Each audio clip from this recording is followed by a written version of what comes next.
I don't make a habit of digging through crashed ships. Too many prospectors have died from hull breaches, radiation poisoning, or the occasional automated defense system that somehow kept enough juice to fry an intruder. But when you're 3 months behind on your claim fees and the only protein in your storage locker is a mystery brick that might be older than the Treaty of Dust, principles start looking like luxuries. The wreck sat half buried in the rusty soil of Verdigris, a forgotten moon orbiting a forgotten planet in a system most nav charts don't even bother naming. I'd been working this moon for 8 standard months, pulling enough copper and trace elements to keep my life support running, but not much else. I spotted the crash while tracking a vein of cobalt that had petered out 2 clicks from my shelter. The ship wasn't large, probably a scout vessel or personal transport, and it had come down hard enough to crack its hull, but gentle enough to leave most of it intact. The desert winds had scoured away any identifying markings, leaving only corroded metal the color of dried blood. My scanner showed no energy signatures, which meant whatever powered it had long since died or been stripped by previous scavengers. Still, I approached cautiously, my hand resting on the grip of my old pulse pistol. Out here, caution is the difference between dying in your sleep at 80 or becoming bones in the sand before 40. The entry point was a jagged tear along what I guessed was the port side. I squeezed through, the edges of my environment suit catching on metal that groaned in protest. The interior was dark, and I switched on my helmet lamp, revealing a space that had once been a cabin of some kind. Time and exposure had not been kind. The air was stale, carrying the distinct smell of decay that even my suit's filters couldn't fully neutralize. Whatever upholstery had once lined the walls and seats was now reduced to tatters. The control panels were dark, their surfaces covered in a fine layer of dust that had blown in through the breach. Nothing worth salvaging here, I muttered to myself, but thoroughness is another survival trait on the rim. I continued deeper into the ship, ducking under collapsed support beams and stepping over debris. The next compartment was smaller, probably sleeping quarters. A bunk frame remained bolted to one wall, its mattress long gone. Storage compartments hung open, emptied by whoever had come before me. I was about to move on when my light caught something unusual in the far corner, a section of flooring that didn't match the rest. I knelt down, brushing away the dust. The panel was a different material than the surrounding floor, almost like it had been added later. The edges were sealed with some kind of resin that had cracked with age.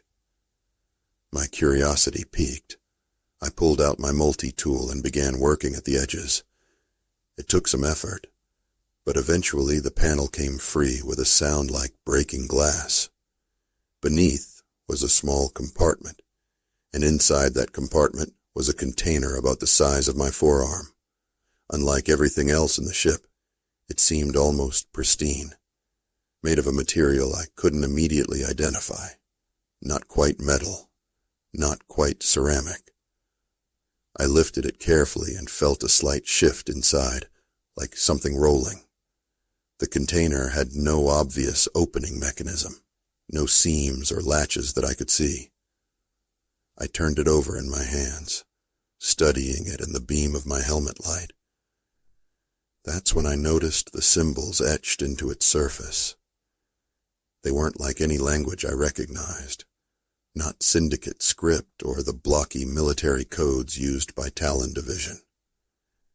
These were flowing, almost organic patterns that seemed to shift slightly when I wasn't looking directly at them. Well, I said to the empty ship, Either I've found something valuable, or I've found something dangerous. In my experience, those categories often overlap. I secured the container in my pack and continued my search, but found nothing else of interest. The ship had been picked clean long before I arrived. As I made my way back to the breach, I wondered about the vessel's origins. It didn't match the design of any craft I was familiar with. Not core world tech, not rim salvage, not even the distinctive curved hulls favored by the nomadic clans that sometimes passed through these systems. The sun was setting as I emerged, casting long shadows across the rust-colored landscape. My shelter was a good hour's walk away, and night on Verdigris brought temperatures cold enough to freeze hydraulic fluid. I quickened my pace, the mysterious container a reassuring weight against my back. My shelter wasn't much. A prefab habitat module I'd purchased used from a miner heading inward to Dustwell Station. It leaked air around the seals when the pressure changed, and the water recycler made noises like a dying animal. But it was home. I'd added my own touches over the months. A small hydroponic setup growing bitter, but nutritious greens. A hammock strung between support struts that was more comfortable than the standard issue bunk. And a collection of oddities I'd found while prospecting. Interesting rocks, fossilized remnants of whatever had once lived on this moon, and a few pieces of debris from earlier human habitation. I set the container on my workbench and removed my helmet, taking a deep breath of the shelter's recycled air. It smelled of ozone in the algae tanks that supplemented my oxygen supply, but it was better than breathing through filters all day. "All right," I said, addressing the container as if it could hear me. "Let's see what you're hiding." I examined it more carefully under the bright lights of my workbench. The material was smooth to the touch, with a slight warmth that seemed at odds with the cold ship it had come from. The symbols were even stranger in proper lighting. They appeared to be inlaid with some kind of luminescent material that caught the light at odd angles. After trying various tools to no effect, I resorted to more direct methods. I wedged the container into a vise and applied pressure with a pry bar. For a moment, nothing happened. Then, with a sound like a sigh, the container split cleanly along a seam I hadn't been able to see. Inside, nestled in a form-fitting cushion of some fibrous material, was what appeared to be a flute.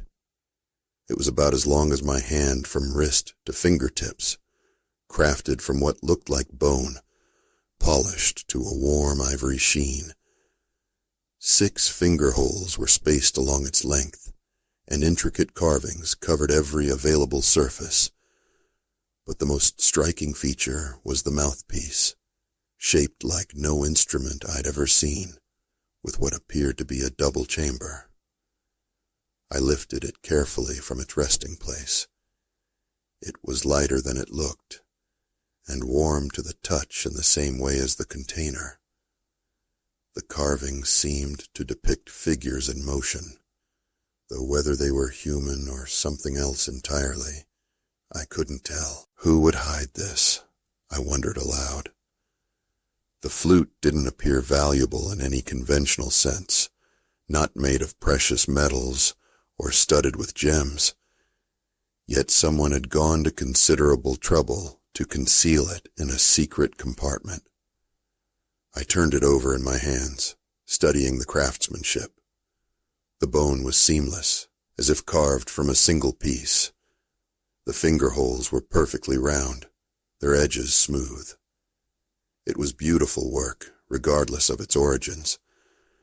Before I could think better of it, I raised the flute to my lips. The mouthpiece felt strange against my mouth, the double chamber requiring an unusual positioning. I covered the first 3 finger holes and blew gently. The sound that emerged was unlike anything I'd heard before. Not quite a note, more like a chord, resonant and complex. It hung in the air of my shelter, seeming to vibrate the very molecules around me. And then the world shifted. The walls of my shelter blurred and stretched. The light changed, becoming brighter, tinged with colors I had no names for. I felt a sensation of movement, though I remained seated at my workbench. The air grew thick, difficult to breathe, and a pressure built behind my eyes. Then, as suddenly as it had begun, it stopped. I was sitting in my shelter, the flute still held to my lips, but something was different. The hammock I'd installed was gone, replaced by a proper bunk. The hydroponic setup had expanded, now occupying an entire wall. And there, on the workbench beside me, were tools I didn't recognize and components I'd never seen before. I lowered the flute slowly, my heart pounding in my chest. As I did, the shelter shimmered and returned to normal. My normal. The hammock was back. The hydroponics setup returned to its modest size, and the strange tools vanished. I set the flute down carefully, as if it might bite. My hands were shaking. "What the hell was that?" I whispered. I've experienced hallucinations before. Oxygen deprivation during a suit malfunction once had me conversing with my dead father for 20 minutes. But this had been different. It hadn't felt like my mind playing tricks. It had felt real, solid, like I was seeing something that existed, just elsewhere, or elsewhen. I spent the rest of the evening examining the flute, but didn't dare play it again. I recorded the symbols from both the container and the instrument itself, hoping I might be able to cross-reference them with linguistic databases next time I made it to a proper settlement. I also took samples from both objects, though my portable analyzer couldn't identify the materials beyond organic compound, unknown origin for the flute, and composite material unknown origin for the container. That night, I dreamed of the altered shelter I'd glimpsed, of living in it, working in it, using those strange tools to build something I couldn't quite see. I woke with the sensation of having lived another life, one just adjacent to my own, separated by the thinnest of membranes. The flute sat on my workbench, catching the first light of Verdigris's distant sun. It seemed to be waiting. I avoided the flute for 3 days, burying myself in prospecting work that yielded little more than fatigue and frustration. But it lingered in my thoughts, that glimpse of what? Another version of my life, a hallucination, some kind of recorded memory embedded in the instrument. On the 4th night, after a particularly unsuccessful day that left me with an empty sample case and a twisted ankle from a fall into a dry stream bed, I found myself sitting at my workbench again, the flute in my hands. "This is stupid," I told myself. "You don't know what this thing does." But I did know, at least partly. It showed me something real enough to touch, to smell, to feel. And after months alone on this moon, with nothing but automated supply drops and occasional garbled transmissions from passing ships for company, even a hallucination seemed like a welcome diversion. I raised the flute to my lips again, this time covering different finger holes, the 2nd, 4th, and 6th. I blew, and a different chord emerged, this one lower, more melancholy. The shift came more quickly this time. The shelter blurred, reformed, and I was elsewhere. I stood on the bridge of a ship, a small vessel, but larger than anything I had ever piloted. View screens showed a star field in motion, the streaking lights indicating FTL travel. The controls under my hands were unfamiliar, yet I seemed to know how to operate them. I felt different too. My body was heavier, stronger. When I looked down at my hands, they were still mine, but the scars were different. A burn along the right thumb that I'd never had. Calluses in places that didn't match my usual work. A voice called from behind me, using a name that wasn't mine. I turned and saw a woman with features that suggested both human and something else. Her skin had a faint bluish tint, and her eyes were larger than they should have been, with pupils that reflected light, like a cat's. "We're approaching the boundary," she said. "Are you sure about this? The Crimson Rim has been quarantined for a reason." I heard myself answer, my voice rougher, deeper. "The signal is coming from inside the zone. If it's what I think it is, the risk is worth it." She nodded, her expression concerned but trusting. "Your call, Captain. But if we start hearing those ghost signals everyone talks about, I'm turning the ship around. Cargo be damned." I felt myself smile, a different smile than my own, using muscles that moved in unfamiliar ways. "Fair enough. Wake Drav and tell him to prep the containment units. If there are biotech hazards, I want us ready." The woman nodded and left the bridge. I turned back to the controls, fingers moving with practiced precision over interfaces I'd never seen before.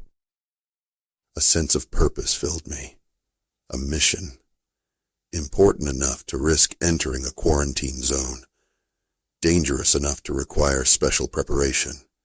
And then, like a bubble bursting, I was back in my shelter, the flute still at my lips, the last notes of that melancholy chord fading into silence. I set the flute down with more care than before, my mind racing. This vision had been even more vivid than the first. Not just a glimpse, but an interaction. A continuation of some narrative I'd stepped into midstream. "Captain," I said aloud, testing the title. It felt foreign in my mouth.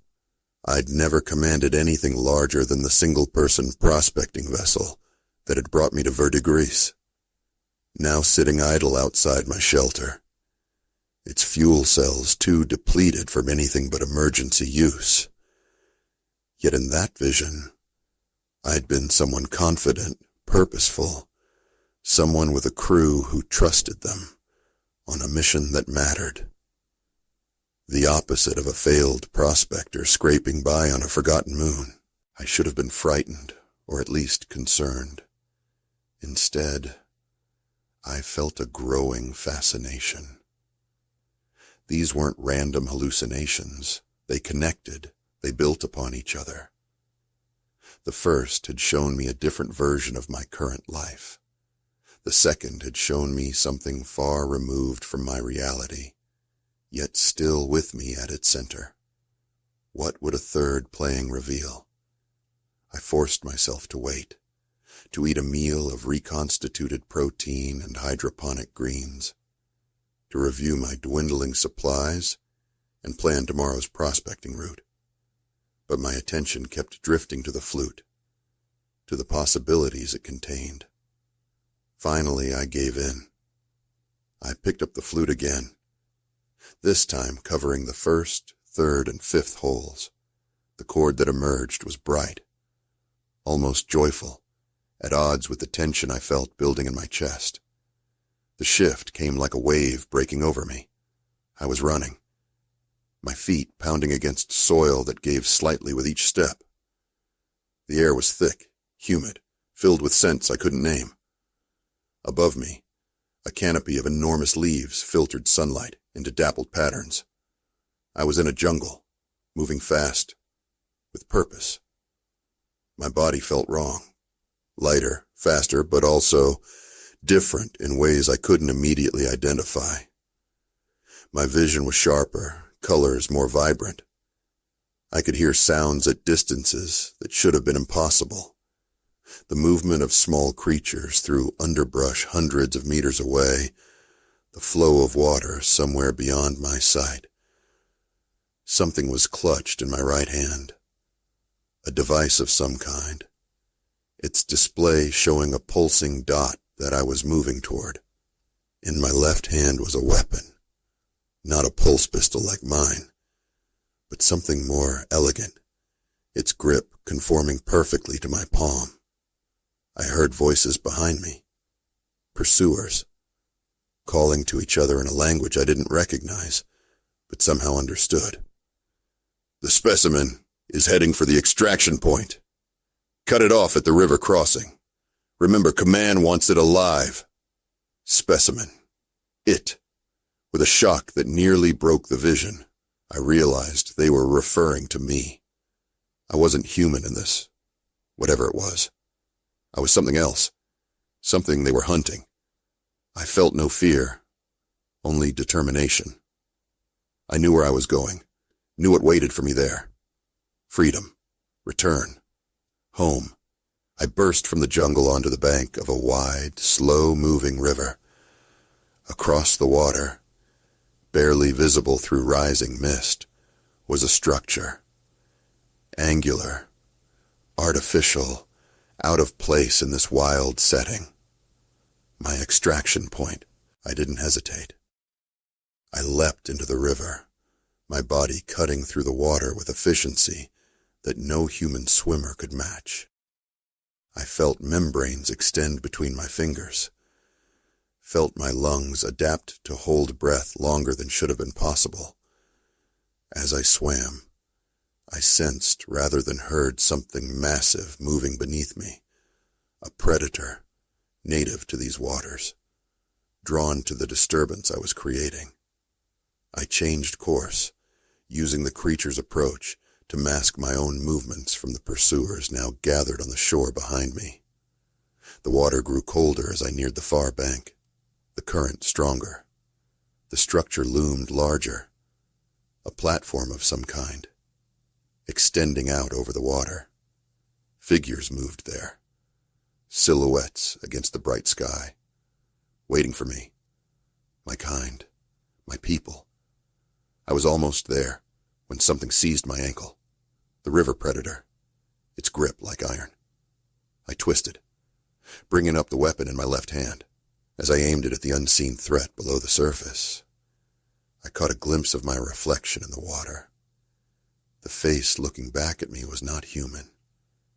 It had my eyes, the same gray-green I'd seen in mirrors all my life, but set in features that were elongated, angular, with skin that shimmered with a pattern of fine scales. The vision shattered, and I was back in my shelter, gasping as if I'd really been swimming for my life. The flute fell from my fingers, clattering onto the workbench. I stumbled to the small mirror above my washing station, half expecting to see that alien face looking back at me. But it was just me. Elias Vance, 34 standard years old, human, with 3 days of stubble and circles under my eyes from too many nights of poor sleep. "What are you?" I asked the flute, now lying innocently on my workbench. "What are you showing me?"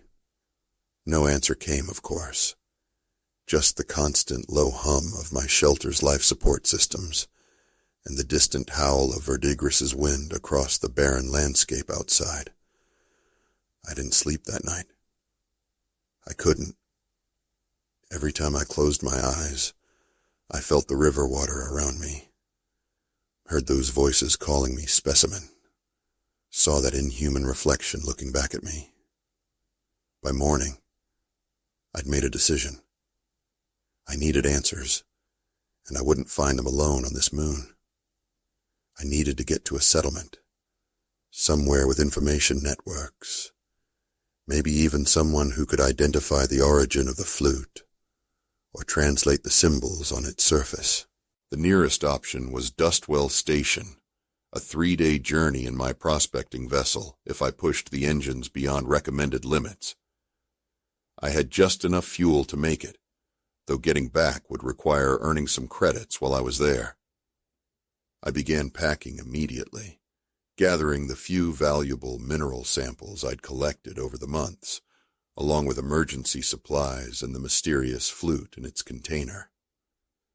I'd have to abandon most of my equipment, but it wasn't worth much anyway. All standard-issue prospector gear, available at any outfitting shop in the outer rails. As I worked, I kept glancing at the flute, wondering what other visions it might contain, what other lives or forms I might experience through its music.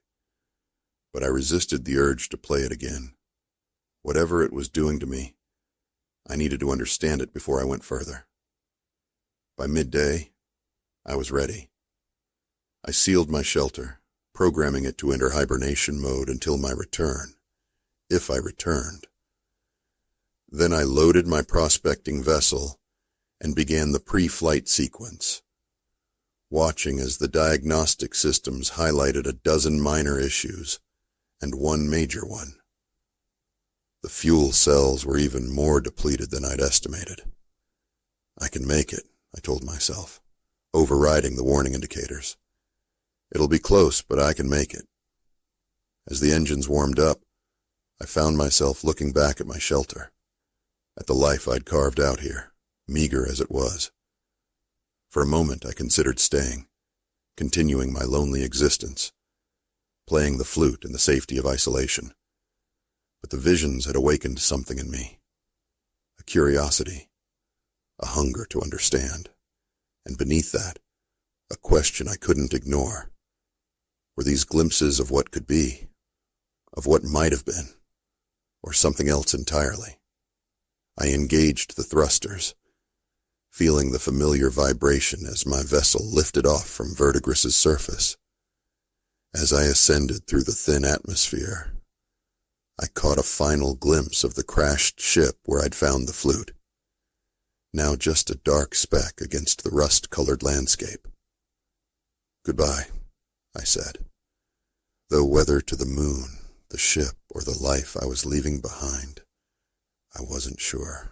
The journey to Dustwell Station was tense, my eyes constantly flicking to the fuel gauge as it dropped steadily toward empty. I rationed life support, keeping the temperature just above freezing and the oxygen levels at the minimum required to stay conscious. I didn't sleep. Couldn't afford to, with the manual adjustments needed to squeeze every bit of efficiency from my struggling engines.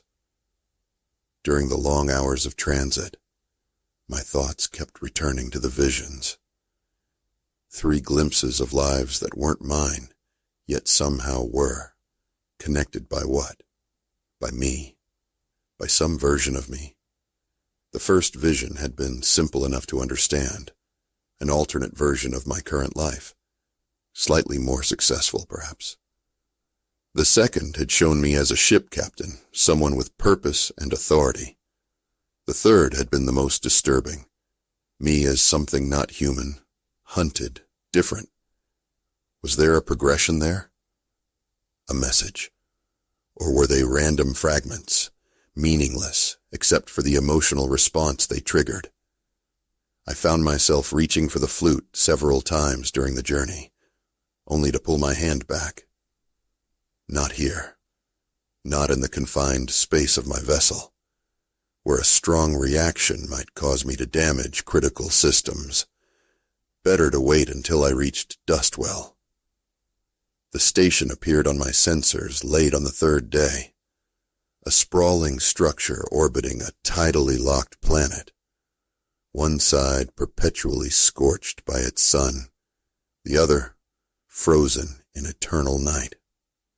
The station itself straddled the Terminator line, taking advantage of the extreme temperature differential for power generation. I hailed them as I approached, receiving automated docking instructions in return. My vessel's transponder identified me as a registered prospector, granting me access to the outer docking ring reserved for small craft. As I maneuvered toward my assigned berth, I noticed my fuel cells had dropped into the emergency reserve.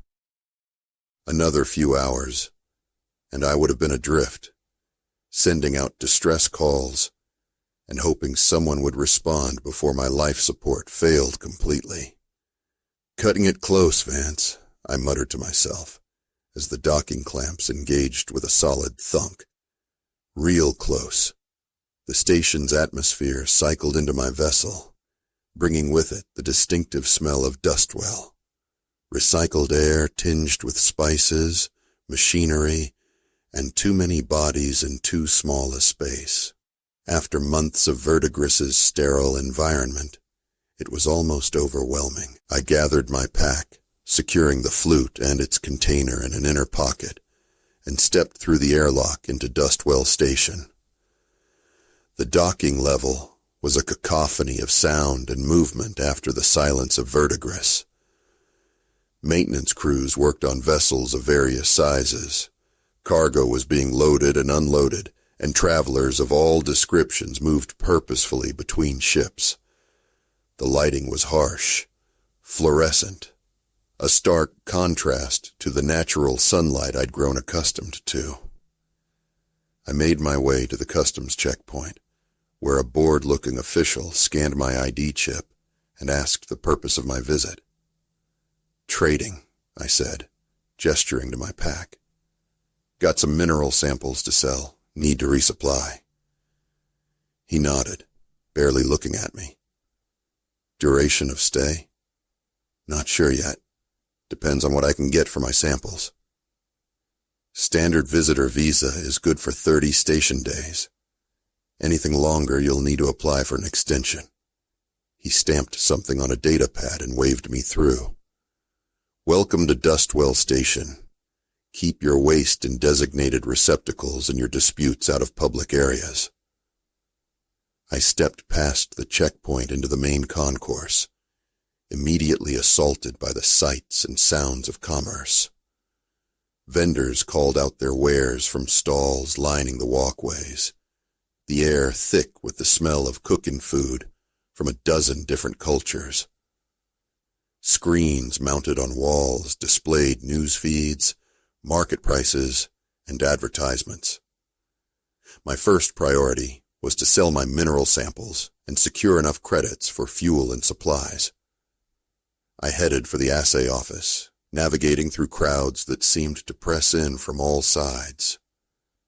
After months alone, the proximity of so many people was disorienting. The assayer, a woman with cybernetic enhancements around her eyes that presumably helped with mineral identification, examined my samples with professional detachment.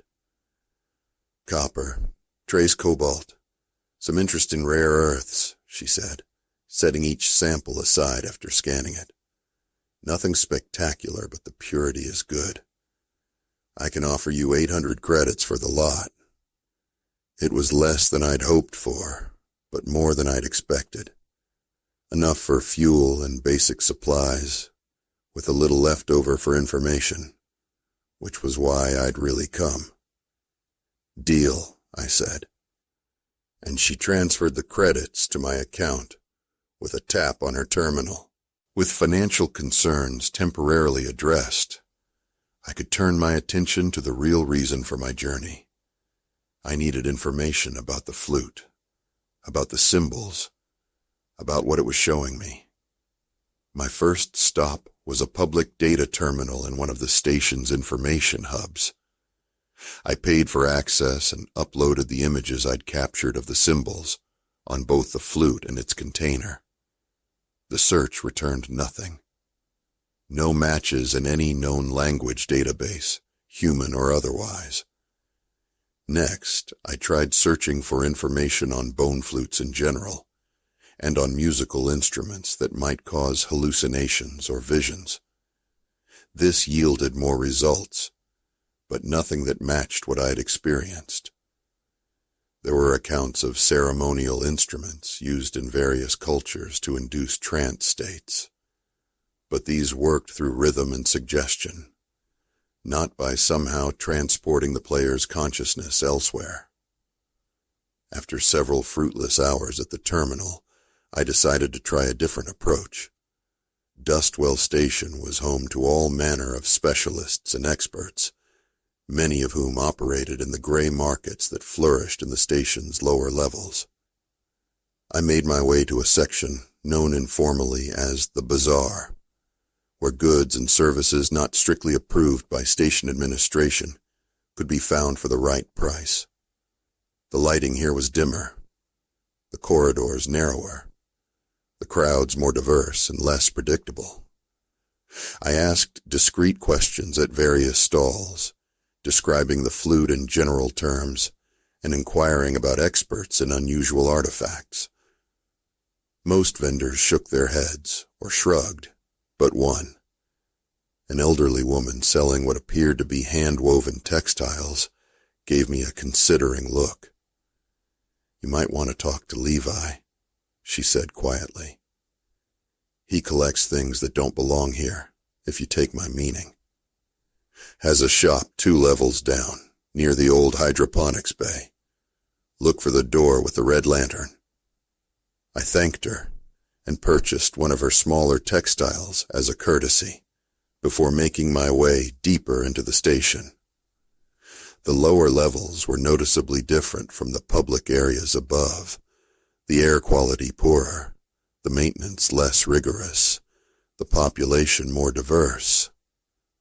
I passed humans with various degrees of cybernetic enhancement, as well as several non-human species I recognized, and a few I didn't. The old hydroponics bay was now a warren of small shops and living quarters, jury-rigged from what had once been a large, open-growing space. I found the door with the red lantern after several wrong turns. It was unmarked otherwise, made of actual wood, a rarity in space habitats, with intricate carvings around its frame. I knocked, and after a moment, the door swung open to reveal a man who seemed as out of place on Dustwell Station as the wooden door itself. He was tall and thin, with dark skin, and eyes so pale they were almost colorless. His age was difficult to determine. He could have been 40 or 70. He wore simple clothing of a style I didn't recognize, with symbols embroidered along the cuffs that reminded me, uncomfortably, of those on the flute. "Yes," he said, his voice surprisingly deep for his frame. "I'm looking for Levi," I said. "I was told he might be able to help me identify an unusual artifact." The man studied me for a long moment, then stepped back, gesturing for me to enter. "I am Levi. Come in, prospector, and show me what you found." I hesitated only briefly before stepping inside. The interior was larger than I'd expected, the walls lined with shelves holding an eclectic collection of objects, some recognizably technological, others organic, many defying easy categorization. The lighting was soft, coming from sources I couldn't immediately identify, and the air smelled of unfamiliar spices. Levi closed the door behind me and moved to a clear space in the center of the room, where a low table surrounded by cushions seemed to serve as both workspace and meeting area. "Sit," he said, lowering himself gracefully onto one of the cushions, "and show me what troubles you enough to seek out a stranger on the word of a market vendor." I sat across from him and carefully removed the flute and its container from my pack, placing them on the table between us. Levi's expression didn't change, but I noticed his pale eyes widen slightly. "May I?" he asked, hands hovering above the objects without touching them. I nodded, and he picked up the container first, turning it in his hands with the careful movements of someone accustomed to handling fragile things. "Where did you find this?" he asked, his voice neutral. In a crashed ship on Verdigris. Hidden compartment. Sealed away. He nodded, as if this confirmed something, then set down the container and lifted the flute. His fingers traced the carvings, lingering over the symbols that matched those on his cuffs. "Have you played it?" he asked, still not looking at me. I hesitated, then decided on honesty. "Yes, 3 times. Now he did look up, his pale eyes fixing on mine with uncomfortable intensity. "And what did you see?" The question caught me off guard. Not, "What did you hear?" or "What happened?" but "What did you see?" as if he already knew the flute's effect. "I saw other versions of myself," I said carefully. "First, a slightly different life than the one I'm living. Then myself as a ship captain. Then—" I paused, still disturbed by the third vision. "Then myself as something not human." Levi nodded slowly, setting the flute back on the table with reverence. "It is called a kolat instrument, though that name comes from those who found the first examples, not from those who made them. They are very rare and very dangerous." "Dangerous how?" I asked, a chill running through me, despite the comfortable temperature of the room. "They show possibilities, lives that might have been, lives that might yet be, lives that are being lived in parallel to our own. But they do not merely show. With each playing, the boundary between the player and these other selves grows thinner." "What does that mean?" Levi's expression was grave. "It means that if you continue to play, you risk losing yourself, your identity, your sense of which life is real and which is merely glimpsed. There are stories of players who became trapped between possibilities, unable to fully exist in any one reality." I stared at the flute, now seeming more sinister despite its beautiful craftsmanship. "Who made them? Why?" "They are not of human origin," Levi said. "They come from a species that experienced time and identity differently than we do. A species that could exist in multiple states simultaneously. The instruments were tools for them, ways to focus and direct their consciousness. For humans, they are like giving a laser cutter to a child, powerful beyond our capacity to safely use." "How do you know all this?" I asked, suspicion belatedly rising in me. Levi smiled faintly. "I collect knowledge as well as artifacts, prospector, and I have encountered a kolat instrument before, though never one so well preserved as this." He leaned forward slightly. "May I ask what you intend to do with it?" It was a good question, one I hadn't fully answered for myself. I'd come to Dustwell seeking information, but hadn't thought beyond that. "I don't know," I admitted. "I wanted to understand what it was showing me." "And now that you do?" I looked at the flute, remembering the sensations of each vision, the altered shelter, the ship's bridge, the jungle and river. Each had felt real, immediate. Each had shown me a life with more purpose, more connection than my current existence. "I'm not sure I can just put it away and forget about it," I said honestly. Levi nodded, as if he'd expected this answer. "Few can, once they've experienced what the kolat offers. But consider this. The visions you've seen are only possibilities, not guarantees. They may be lives you could have lived under different circumstances. Lives you might yet live if you make certain choices, or lives being lived by versions of you, in realities adjacent to our own. But they are not more real or more valuable than the life you are currently living."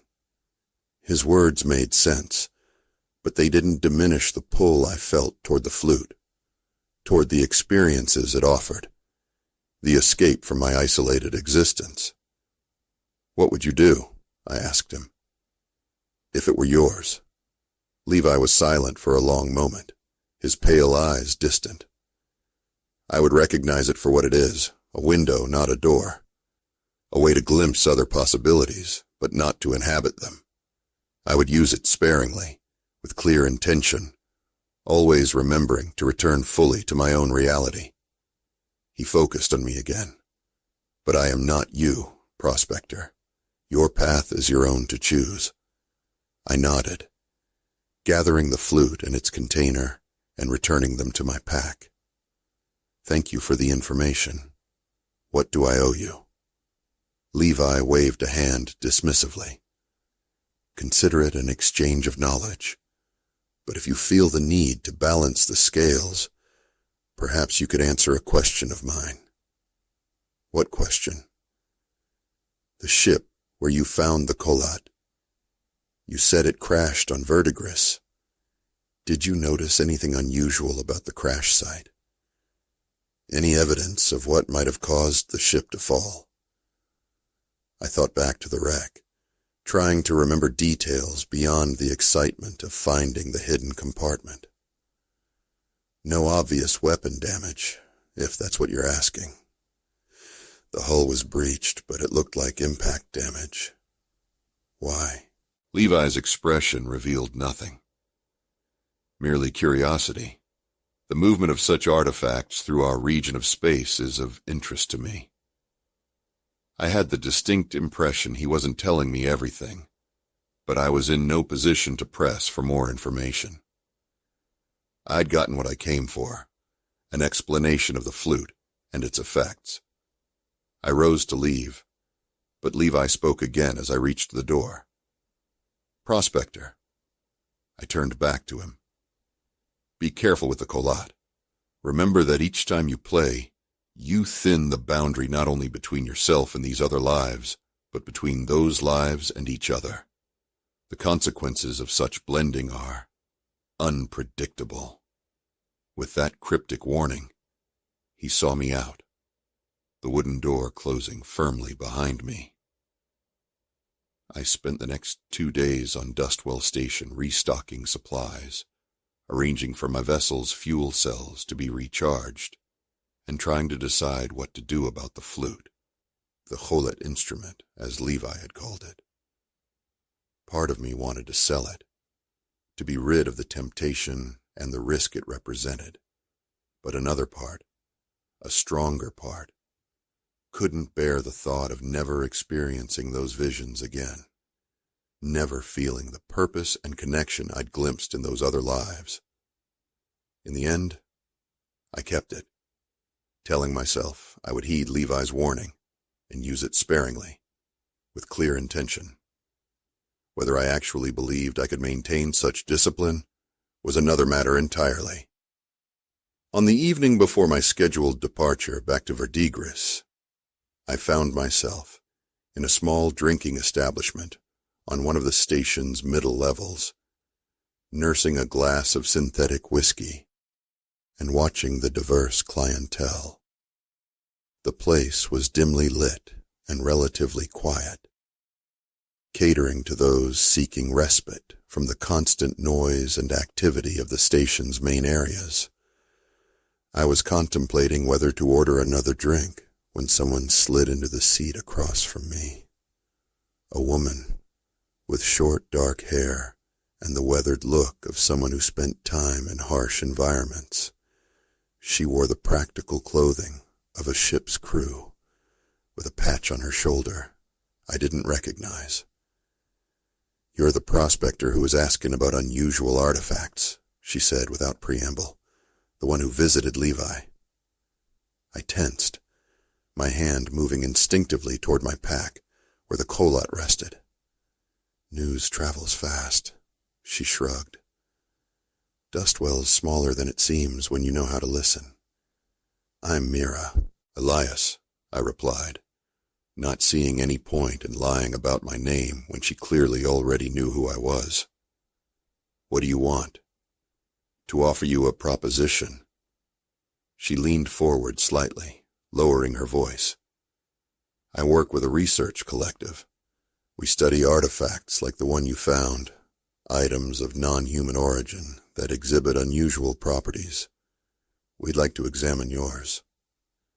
"It's not for sale," I said immediately. She smiled slightly. "I'm not offering to buy it. I'm offering you a job. Bring the artifact to our research facility, let our experts study it, and stay on as a consultant during the process. Full pay, comfortable accommodations, and the guarantee that the artifact remains your property."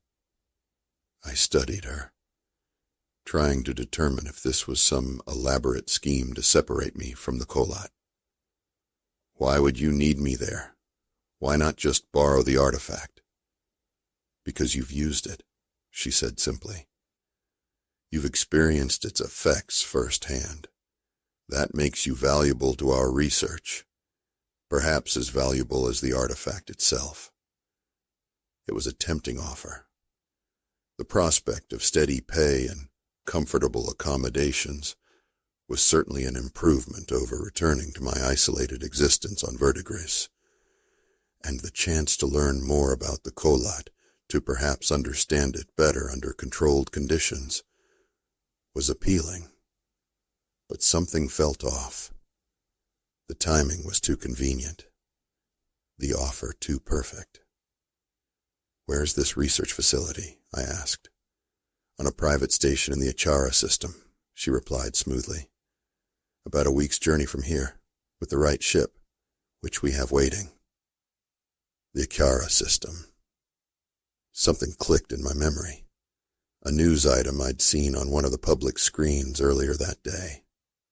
Something about increased activity near the Crimson Rim. The Crimson Rim.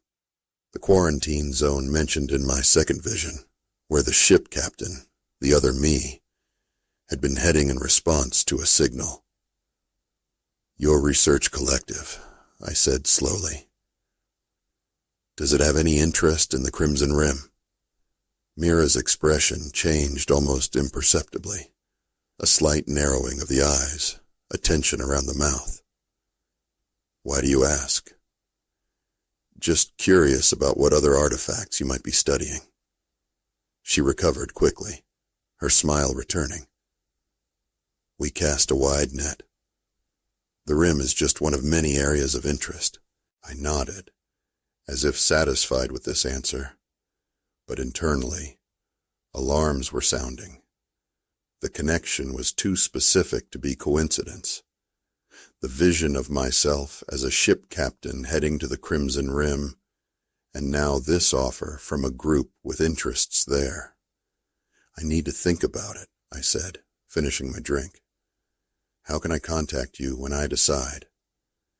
She slid a small communication device across the table. "Use this. It's keyed to our frequency, but don't take too long. Our ship leaves tomorrow at station midnight." I pocketed the device and stood. "I'll let you know." As I walked away, I felt her eyes on my back. Instead of returning to my temporary quarters, I made a detour through crowded public areas, taking random turns and doubling back several times to ensure I wasn't being followed. Eventually, I found myself back in the lower levels, standing once again before the wooden door with the red lantern.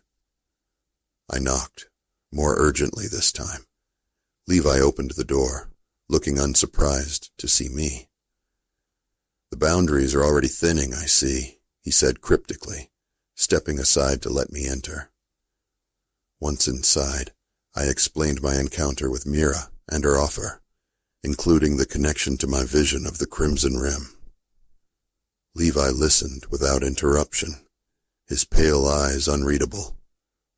When I finished, he was silent for a long moment. "The Kolat does not show random possibilities," he finally said. "It responds to the player's deepest questions, even those they have not consciously formed. You sought purpose, connection, and it showed you lives where those exist. But it also responds to external influences." What do you mean? I mean that your visions may have been shaped by proximity to those who seek the Kolat, those who were perhaps tracking the very ship you found it in. A chill ran through me. You think Mira's group caused the ship to crash? That they've been looking for the Kolat? It is a possibility, Levi said carefully. There are those who believe the Kolat instruments can be used not just to view alternate realities, but to manipulate them, to collapse possibilities into certainties. Is that true? I do not know, but if it is, such power would be coveted by many. I thought of the vision where I was something not human, hunted by those who called me specimen. Had that been a glimpse of what might happen if I accepted Mira's offer? What should I do? I asked, hating the desperation in my voice. Levi's expression softened slightly.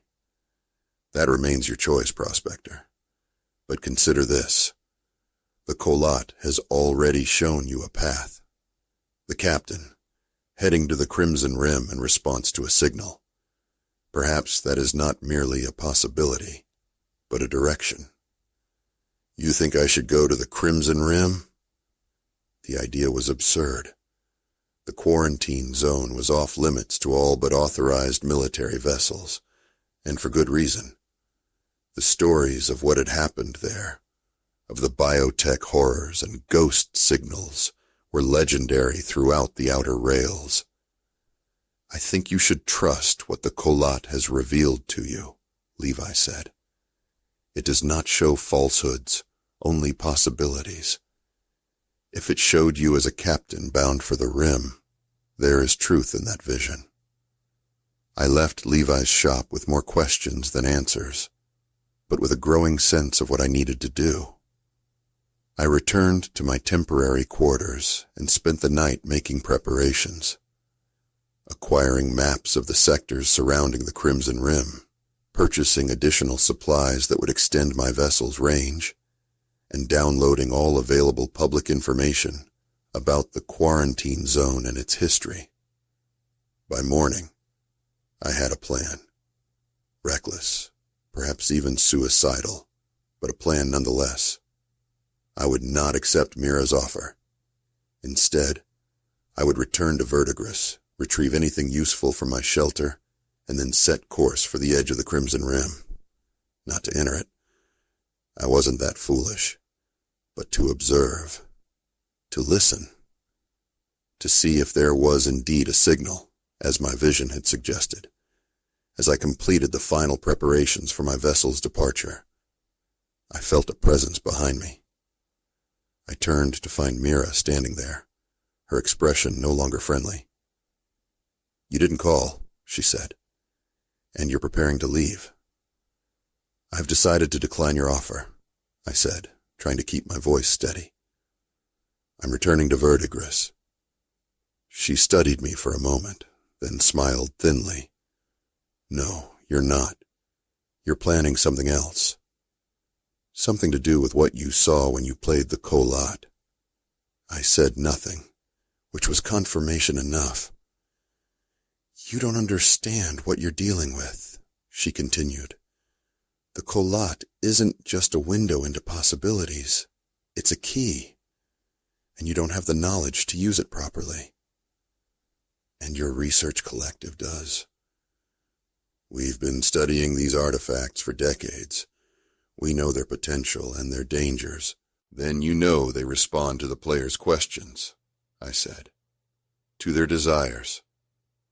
What does that say about your interest in them? Her smile faded. It says we recognize their value. More than a failed prospector scratching out an existence on a forgotten moon ever could. The words stung, echoing my own thoughts too closely. But they also strengthened my resolve. Maybe, but the Kolat is mine, and so is the choice of what to do with it. Mira's hand moved to her side, where I now noticed a weapon holstered discreetly beneath her jacket. I was hoping you'd be reasonable. The collective prefers willing participants, but we can work with unwilling ones if necessary. I tensed, ready to fight or flee. But before either of us could move, a station security alert blared over the public address system. Attention all personnel. Unauthorized weapons discharge detected in docking section 7. Security teams responding. All civilians clear the area immediately. Docking section 7, where Mira's ship was presumably waiting. Her expression confirmed it, a flash of alarm crossing her features before she controlled it. "This isn't over," she said, backing away. "We'll find you wherever you go." She turned and hurried toward the exit, leaving me momentarily stunned by the timely intervention. Had Levi somehow arranged the distraction, or was it mere coincidence? Either way, I didn't waste the opportunity. I completed my preparations and initiated the launch sequence for my vessel, receiving clearance from station control with surprising speed. As I pulled away from Dustwell Station, I caught a glimpse of unusual activity around one of the larger docking bays. Security personnel surrounding what appeared to be a sleek, unmarked vessel. Mira's ship, I guessed, now delayed by whatever Levi, if it was indeed him, had arranged. I set course for Verdigris, but I knew I wouldn't be staying long. The Kolat had shown me a path, and despite the risks, I intended to follow it. The return journey to Verdigris was uneventful, my vessel's recharged fuel cells performing efficiently. I spent the time studying the information I'd gathered about the Crimson Rim, trying to identify potential locations where a signal might originate, and where I might safely observe from a distance. The rim itself was a roughly crescent-shaped region spanning several star systems, quarantined, following what official records called the Crimson Horizon Incident, a failed military experiment that had mutated an entire colony. The details were classified, but rumors spoke of biotech weapons designed to alter human DNA, of colonists transformed into something no longer recognizable as human, of automated distress calls that continued long after no one could possibly remain alive to send them. The quarantine was enforced by automated defense platforms and regular military patrols. Getting close would be dangerous. Attempting to enter would be suicide. Yet the vision had shown me, or some version of me, doing exactly that, following a signal coming from within the zone. During the journey, I resisted the urge to play the Kolat again. Levi's warning about thinning boundaries remained fresh in my mind, and I needed to keep my thoughts clear, my sense of identity intact. When I arrived at Verdigris, I found my shelter undisturbed, exactly as I'd left it.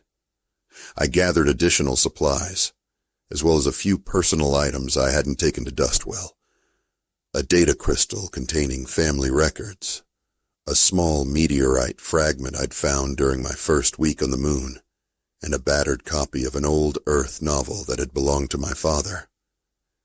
As I prepared to leave Verdigris for the final time, I found myself standing at the entrance to my shelter, looking out over the rust-colored landscape that had been my home for 8 months.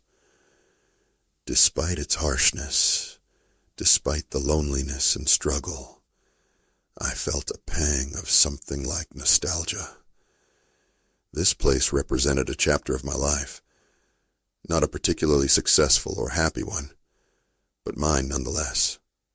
"Goodbye," I said again, this time certain of my meaning. I sealed the shelter, leaving it operational in case some other desperate prospector should find their way to this forgotten moon. Then I returned to my vessel and set course for the edge of the Crimson Rim. The journey would take nearly 2 weeks, skirting established shipping lanes to avoid both official patrols and potential pursuit from Mira's collective. I had enough supplies to last, though comfort would be sacrificed for duration. On the fourth day, as I passed through a particularly empty stretch of space, I found myself once again holding the kolat. Despite my resolution to resist its pull, the isolation of deep space travel wore at my determination. I told myself that one more vision might provide additional information, might better prepare me for what lay ahead. I raised the flute to my lips, this time covering all 6 finger holes. The chord that emerged was complex, dissonant, unsettling. The shift came like a tearing, violent, and sudden. I was in a laboratory of some kind, strapped to a table, surrounded by equipment I didn't recognize. My body felt wrong, not just different, as in the third vision, but wrong, as if it were being pulled in multiple directions at once. Figures moved around me, their features obscured by protective gear. They spoke to each other in terse, technical language. The integration is at 60%. Cellular stability declining in the frontal lobe. Increase the suppression field. We can't risk another consciousness breakthrough. I tried to speak, to ask what was happening, but my mouth wouldn't form words. Only a strange, keening sound emerged. One of the figures leaned over me, examining something on a monitor adjacent to the table. The original personality is still too dominant. Increase the dosage of Compound 7. Another figure approached with a device that looked like a syringe, but more complex, with multiple chambers and a display panel. This will push the limits of biological tolerance. We don't have a choice. The window is closing. If we can't stabilize the merger, we lose both specimens. The syringe-like device descended toward my arm, which I now saw was covered in the same fine scales I'd glimpsed in the river vision. But there was something else, too. Patches of normal human skin, as if my body were a patchwork of different beings. As the needle pierced my skin, pain exploded through my consciousness. Not just physical pain, but something deeper, as if my very identity were being torn apart and reconstructed. Images flashed before me. The shelter on Verdigris, the ship's bridge, the jungle and river, and now this laboratory. But they weren't separate anymore. They were overlapping, bleeding into each other. I saw myself as the prospector, the captain, the hunted creature, and now this hybrid being, all simultaneously, all equally real. Voices echoed around me, some from the lab technicians, others from the different versions of my life. The specimen is destabilizing. We're approaching the boundary. Are you sure about this? Cut it off at the river crossing. Each time you play, you thin the boundary. The vision shattered with such violence that I found myself on the floor of my vessel, the kolat fallen beside me, my body shaking uncontrollably. My nose was bleeding, and my head pounded with the worst pain I'd ever experienced. I crawled to my bunk and lay there, waiting for the shaking to subside, for reality to solidify around me. It took hours before I felt certain of who and where I was. Elias Vance, prospector, in my vessel, bound for the edge of the Crimson Rim. When I could finally move without pain, I carefully placed the kolat back in its container, sealing it tightly. Levi had been right. The boundaries were thinning. That last vision hadn't felt like a possibility. It had felt like a warning, a glimpse of what might happen if the different versions of myself continued to bleed into one another. I resolved not to play the flute again, At least not until I better understood what was happening. The risk was too great. The consequences too terrifying. For the remainder of the journey, I focused on practical matters.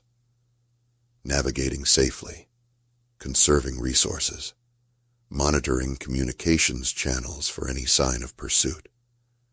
The colot remained sealed in its container, though I could feel its presence like a weight, a constant reminder of the paths I'd glimpsed and the dangers they represented. Finally, after 12 days of travel, I reached the outer boundary of the quarantine zone. From this distance, the Crimson Rim looked like any other region of space. Stars against blackness, the occasional distant gleam of a planet or asteroid. No visible warning signs, no obvious dangers, just emptiness. I activated my vessel's passive sensors, extending them to maximum range, and began a systematic scan of communication frequencies. If there was a signal coming from within the rim, as my vision had suggested, I would find it, assuming it was strong enough to reach this far. For 3 days, I detected nothing unusual, just the background noise of space, the occasional distant transmission from a passing ship or automated beacon. I was beginning to think I'd made a terrible mistake, risking everything on the basis of visions that might be nothing more than hallucinations, when my scanner picked up something. It wasn't a communication signal, not in any conventional sense. It was more like a pattern in the background radiation, a repeating sequence that stood out from the random noise only when viewed over several hours of data collection. I focused my sensors on the source, a star system near the center of the rim. The pattern became clearer. Definitely artificial, definitely intentional. Not a distress call or a warning, but something more complex. A message, perhaps, or a beacon. As I studied it, I became aware of a strange sensation, a familiarity, as if I'd encountered this signal before. Not in my visions, but somewhere else, sometime else. Without conscious decision, I found myself reaching for the colot's container. I stopped, hand hovering over the seal. Playing it again would be dangerous, potentially catastrophic if the last vision was any indication. But I needed to understand. I needed to know if this signal was what had drawn the ship captain version of myself toward the rim. If it was connected to the hunted creature I'd been in the third vision, if it explained the hybrid being in the laboratory. With trembling fingers, I opened the container and lifted out the flute. This time, I didn't immediately raise it to my lips. Instead, I studied the carvings, trying to decipher their meaning. The figures in motion, were they depicting transformation? The merging of different beings? The symbols, did they represent some kind of warning or instruction? I couldn't tell, but as I held the flute, I felt a certainty growing within me, a sense that all of this was connected. The crashed ship on Verdigris, the colot, the visions, Mira's collective, and now this signal from within the Crimson Rim. I made my decision. I would play the flute one more time, but with clear intention. I would focus on the signal, on understanding its source and meaning, and I would fight to maintain my sense of self, to prevent the boundaries between possibilities from thinning further. I raised the colot to my lips and covered the first and sixth finger holes only. The chord that emerged was balanced, centered, neither joyful nor melancholy. The shift came gently this time, like slipping beneath the surface of still water. I was in a chamber unlike any I'd seen before, circular, with walls that seemed to pulse with subtle light. The architecture was alien. Curves and angles that didn't follow human design principles. In the center of the chamber was a device, or perhaps an organism. It was difficult to tell where technology ended and biology began. I was not alone. Others moved around the chamber, beings that resembled the reflection I'd seen in the river during my third vision. Humanoid, but with elongated features and skin that shimmered with patterns of fine scales. They worked with purpose, adjusting components of the central device, an organism, monitoring displays that appeared in the air without visible projectors. I looked down at myself and saw that I too had this form, the same gray-green eyes set in an alien face, the same scaled skin. But unlike the laboratory vision, there was no sense of wrongness, no feeling of being torn between different states. This body felt natural, appropriate. One of the others approached me, communicating not through speech, but through a series of mental impressions, concepts, and emotions, rather than words. The signal continues. They are responding. I understood somehow that they referred to humans, to my kind in this reality, that we, these beings, had sent the signal deliberately, attempting to establish contact. I responded in the same way, thoughts forming and projecting without speech. Are we certain this is wise? The last attempt led to misunderstanding, to violence. The other being's thoughts carried sadness, but also determination.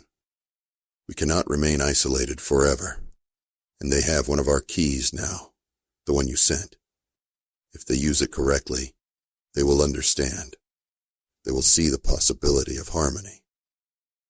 The keys, the Kolat instruments. In this reality, they weren't just windows into possibilities. They were tools for communication, for understanding across the gulf of different modes of existence. More impressions flowed between us, and I understood more of this reality's history. These beings, my people in this possibility, had once shared space with humans, until a catastrophic misunderstanding had led to conflict. The Crimson Horizon incident hadn't been a failed military experiment, but a desperate attempt at communication gone horribly wrong. The quarantine wasn't to contain a threat, but to prevent further contact until a better method could be developed.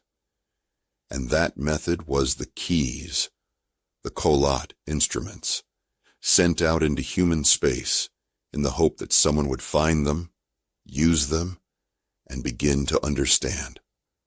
I felt a surge of emotion, hope, fear, determination. In this reality, I was part of that effort, working to bridge the gap between species, to prevent further conflict. And then I understood something else, something that sent a shock through my system strong enough to begin dissolving the vision.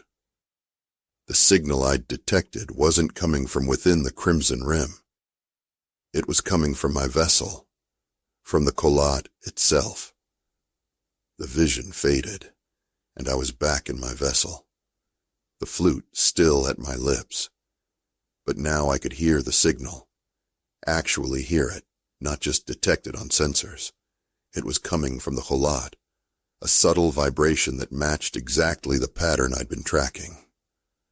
I lowered the flute slowly, my mind racing to process what I'd learned. The Kolat wasn't just showing me possibilities. It was communicating. The beings in the Crimson Rim had sent it out as a way to establish contact, to be found by someone who might understand. And I had found it. Or perhaps it had found me. I looked out at the stars, at the invisible boundary of the quarantine zone.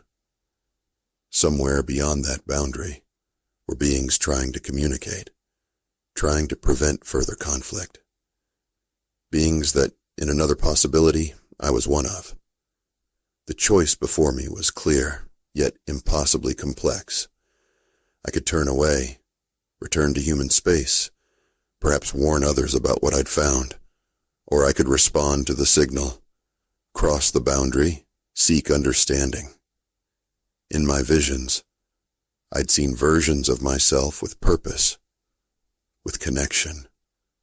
Now I understood that those weren't just random possibilities. They were paths leading to this moment, this decision. I set course for the source of the signal, for the heart of the Crimson Rim. As my vessel moved forward, I raised the colot to my lips once more and played a new chord. All finger holes open, the sound pure and clear. The boundaries between possibilities thinned, but this time I didn't fight it. I let them merge, let the different versions of myself contribute their knowledge, their experiences, their understanding. I was Elias Vance, failed prospector from Verdigris. I was a ship captain, purposeful and determined. I was a being hunted for my difference. I was a hybrid in a laboratory. I was a member of a species seeking reconciliation. I was all of these, and the song of the colot carried me forward, toward understanding, toward connection, toward purpose, toward home.